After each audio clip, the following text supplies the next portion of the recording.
sejumlah 2,24 liter gas CO2 pada STP dialirkan ke dalam larutan jenuh kalsium hidroksida sehingga terjadi reaksi sempurna yang menghasilkan endapan CaCO3.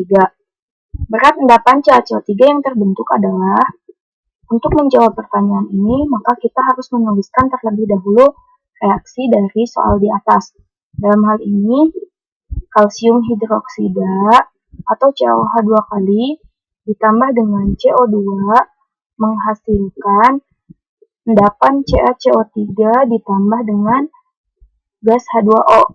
Nah, dalam hal ini kita harus terapkan dulu reaksinya.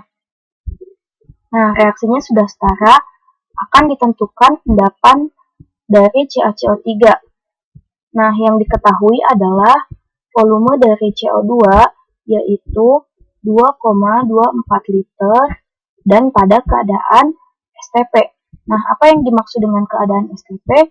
Keadaan STP adalah keadaan di mana pada suhu sama dengan 0 derajat Celcius dan pada tekanan sama dengan 1 atmosfer. Nah, dalam hal ini kita ubah suhunya menjadi Kelvin ditambah 273 menjadi 273 derajat Kelvin. Nah, sekarang kita gunakan persamaan gas ideal yaitu PV sama dengan nRT untuk menghitung mol dari CO2, di mana tekanan sama dengan 1 atmosfer dan volume dari CO2 adalah 2,24 liter.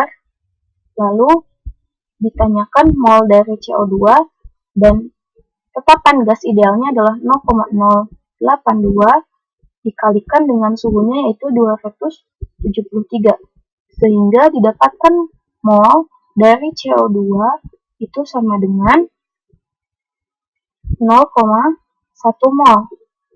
Nah, setelah didapatkan mol dari CO2 sebanyak 0,1 mol, untuk menentukan berapa mol dari CaCO3 kita gunakan konsep perbandingan mol sama dengan perbandingan dari koefisien.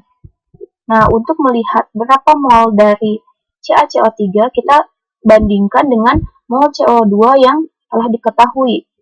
Nah, mol CaCO3 sama dengan mol CO2, sehingga mol CaCO3 adalah 0,1 mol karena koefisien dari CaCO3 1 dan koefisien dari CO2 1, maka mol dari CaCO3 akan sama dengan mol dari CO2.